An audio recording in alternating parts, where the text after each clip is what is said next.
Okay, AP Bio, we're going to take a deep dive into reviewing gene expression, and we're going to look at prokaryotic genes first, and then we'll take a look at eukaryotic genes. But first, just a quick recap. A gene is a sequence of nucleotides that determines the sequence of amino acids in the protein. Remember, a gene sequence codes for an amino acid sequence, okay? And that amino acid sequence comes together to form a polypeptide. We have two types of genes. We have regulatory genes, which control transcription. Okay, they are going to regulate the expression of genes. Sometimes these regulatory genes code for RNA. Sometimes they code for regulatory proteins.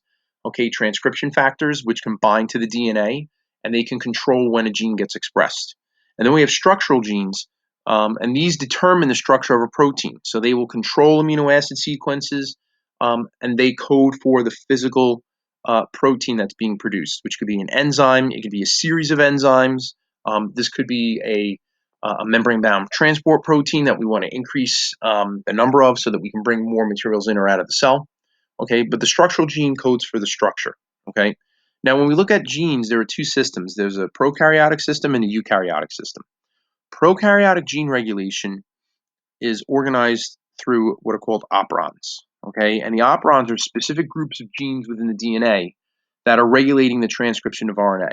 Okay, so we're controlling RNA production, which also influences protein synthesis, because if you make more RNA, you're going to make more protein. Okay, and so operons consist of four parts. The first part is actually a gene that's quite upstream from where the actual structural gene is, and this is a regulatory gene. Regulatory genes code for repressors and activators.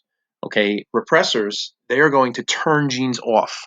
So they're inhibiting gene transcription. Okay, and they do this by blocking RNA from being produced. Activator proteins are going to induce RNA transcription. They start it up, so they activate it. Okay. The second part of the operon is the promoter, and that's the start codon. That's where the RNA polymerase can attach to the DNA, and we can begin transcribing the DNA into RNA. Okay, and we can make our RNA, which eventually becomes read by the ribosome to make protein. And then we have the operator, which is right next to the promoter, and that's the on-off switch. That's the region of the DNA where this repressor or activator protein can attach, and that can control the expression of the gene. Right? It turns the gene on or off. And then finally, beyond that is the structural gene, which is the gene that actually codes for the protein. So it could be coding for the enzyme, it could be coding for a series of enzymes, but that's what the structural gene is. Okay, so operons, four parts: regulatory gene, promoter, operator, and the structural gene. Okay, now these genes can be controlled. They can either be induced, right, or they can be repressed. So if they're an inducible gene, it means that the gene's off all the time. Okay, so the gene product is not being produced, and so this gene needs to only be activated for a short period of time, and it's usually when a certain substance is present, and the cell needs that substance, and so it will produce an enzyme from that gene in order for it to procure what it needs. So these always require an activator. Okay, an example of this is the Lac Operon. Okay, the Lac Operon is off all the time, and we only induce it, we only turn it on when we need it, and then we turn it right back off. Okay, and then the other genes are the repressible genes, the trip operon, you can see, on all the time. Okay, so the trip operon is always on, it's always producing tryptophan. Okay, and this only gets inactivated for a brief period of time when maybe there's enough tryptophan present. Okay, tryptophan is an essential amino acid. Prokaryotes require it for their metabolism, and so if the cell does not have tryptophan readily available in the environment, it'll make it for itself. Okay, it's a great way for it to survive. Okay, so we're going to take a look now at the Lac and the trip operon. So I'm going to just switch screens for a second here. Okay, and we have our Lac operon. Okay, and as we mentioned before, Lac operon consists of a The couple Lac parts. Operon Okay? is an example We of an have our inducible regulatory gene system here, in which the okay, presence of an inducer which is molecule, controlled by a in this promoter. case This derived from produces the lactose, Lac repressor results in the protein. expression of the And then structural we have genes in the our operon. actual The structural Lac genes are gene. LAC-Z, Okay, these are the LAC-Y, and structural LAC-A, genes of the Lac genes that can operon. be transcribed Each of into these genes, mRNA C, and Y, and translated A, into protein. codes for The a system works in the following way. protein, The Lac a repressor polypeptide protein, chain, encoded by the Lac I that gene, will is code always for expressed, and whether eventually lactose is form present or not. lactase. Okay, so what In the happens now absence is this repressor protein, which is coded for by this regulatory gene, is going to bind to the operator. Okay, so this repressor protein has of a high lactose, affinity for the the Lac operator, repressor binds to the Lac and operator the gene site. sequences of the operator fit the Repressor active binding site to of the that protein. operator So that physically protein blocks sits the on the progression operator of and it RNA blocks polymerase. transcription. Since It RNA prevents RNA polymerase is unable polymerase to from transcribe the moving Lac along the structural genes, DNA, the corresponding and it can't proteins are make not RNA made. as a result. So without RNA, we do not make The proteins. environment So in this state, the Lac Operon is repressed. Okay, and this is how the Lac Operon is most of the time. It's in the state of being off, it's inhibited, and we're not producing lactase. Okay, remember, this is a gene that codes for lactase, okay, the production of the enzyme that breaks down lactose. So if there's no lactose present, the cell has no need to produce lactase. Otherwise, it's a waste.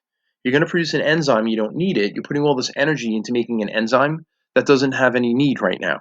So what the cell does is it shuts off this enzyme production. It conserves energy. Okay. Now, if lactose is present in the system, signal that turns on the Lac okay, the Operon bacteria is is moving around, and lactose, all of a sudden but the lactose is actual present. inducer is The lactose gets allolactose, converted a to a molecule that cofactor forms called from lactose once allolactose. lactose Okay, enters the cell. and When this allolactose is cofactor present inside the attaches cell, it to binds to the the Lac regulatory repressor. protein. Okay, right here on this regulatory protein is a regulatory site, also known as an allosteric site. So when that lactose binds to that protein, watch Causing the what happens. repressor to change shape. Changes shape. In this new Okay, and now that conformation, protein is the inhibited repressor can from no longer binding bind to to the the Lac operator. operator Doink. site. Okay, doink.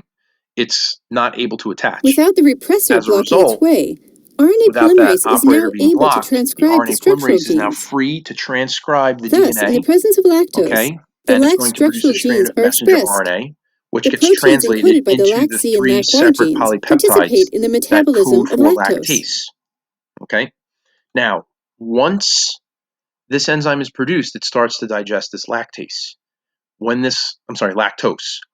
So the enzyme lactase, coded for and produced by this protein, will now digest all the lactose. Once all the lactose is gone, including the lactose attached to the regulatory protein, the gene goes back to its original form, which is being turned off.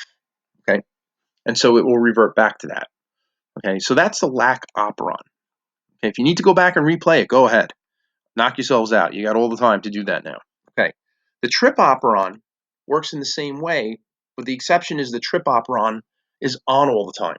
Okay, so The again, trip we have operon our is trip an operon example here. of a Here's our repressible DNA. system, Here's our meaning that regulatory the gene, operon is which is going to automatically code turned for on the unless a repressor repressor protein. becomes active Okay, and turns it but now off. that repressor Let's protein examine how this is works. inactive, In so this it system, can't the repressor block protein transcription. encoded by Okay, the R gene here's our is always promoter, expressed. operator, and then In this is the the gene that absence of codes tryptophan. tryptophan, the repressor Okay, protein so is again, our inactive inactive and cannot repressor, occupy the operator because it's side of the produced in trip the inactive operon. form, it When the can't operator attach to the site is operator. unoccupied, RNA So because it polymerase doesn't can do that, attach to the operon's transcription promoter is never region, blocked. So indicated by P the sub DNA TRP, and is begin accessible to the transcription. RNA polymerase, and the RNA The polymerase can structural freely genes of the trip copy operon are labeled the E, DNA and D, produce C, B, and mRNA. A. Okay? RNA So polymerase here we go. It's going to transcribes read the these gene, genes, producing an produces an mRNA mRNA transcript. transcript. Notice it does not get spliced. Translation of the It's a mRNA prokaryote. This transcript gets produces translated 5 into the enzymes that enzymes of the participate in a tryptophan pathway. metabolic pathway Okay? that And the cell synthesizes produces tryptophan. tryptophan.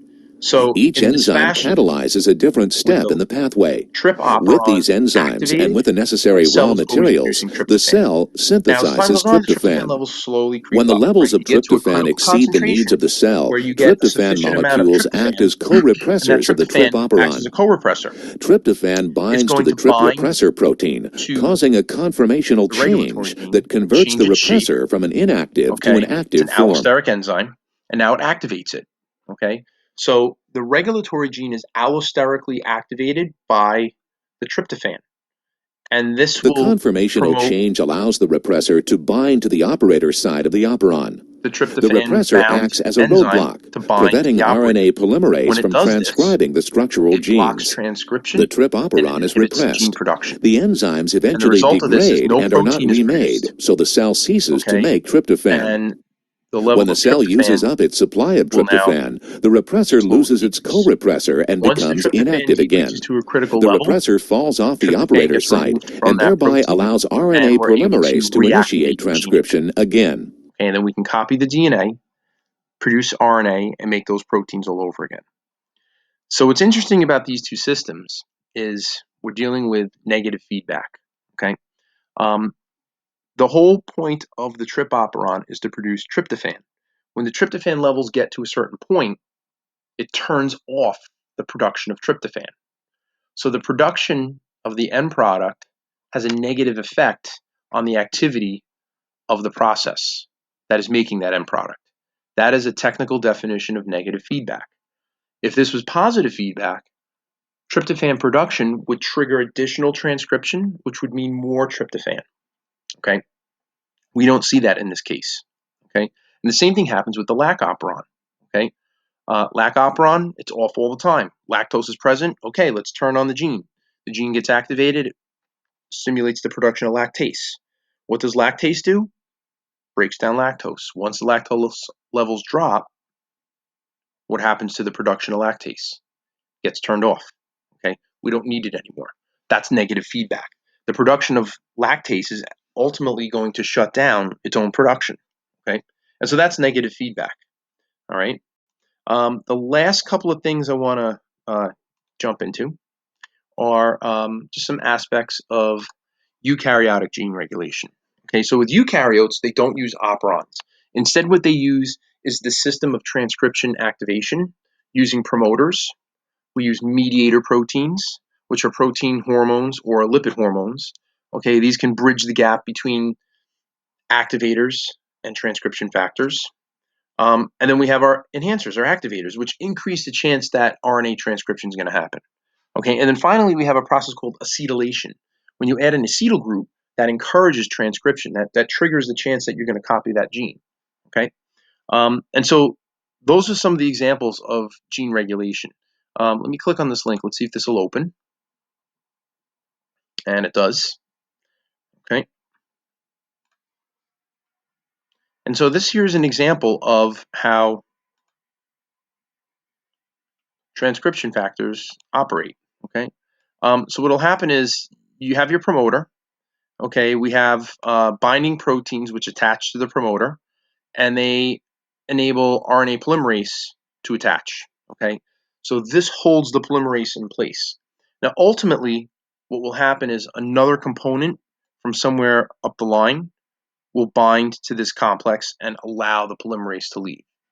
Okay, but if the gene never gets activated, this is pretty much how all of our genes sit when they're inactive.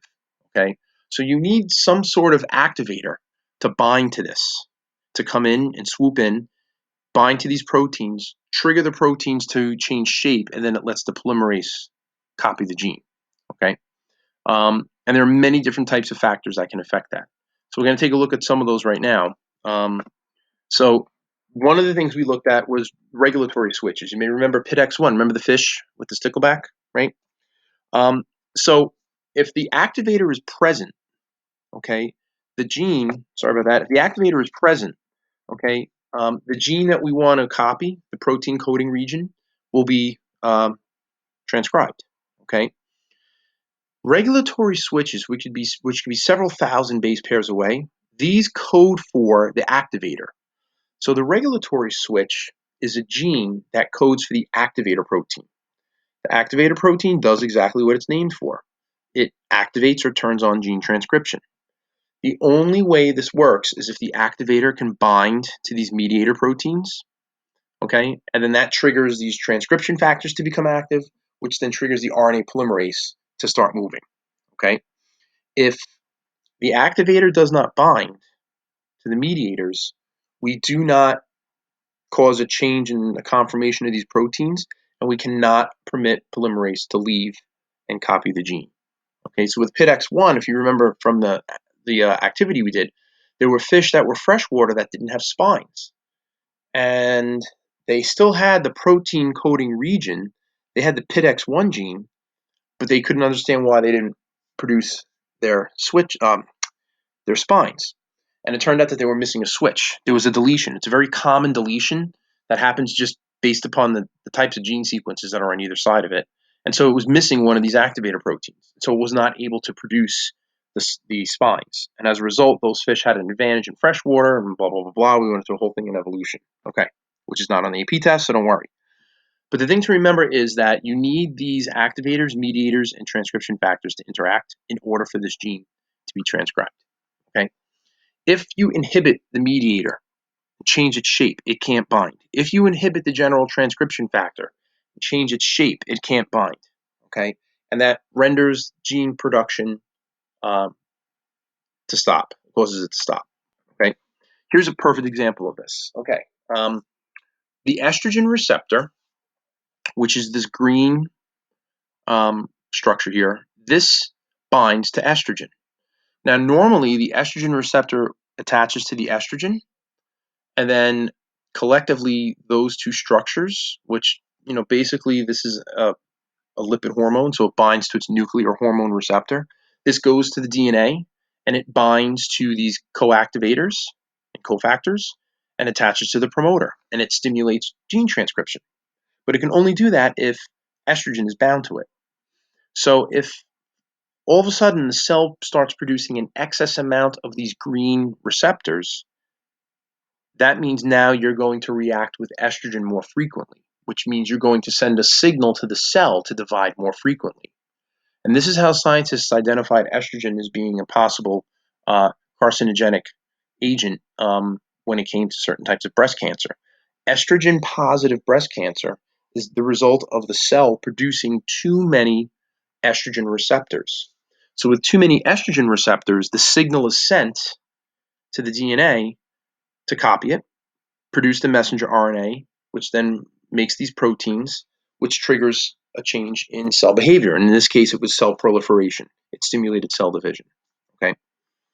So scientists identified their estrogen receptor.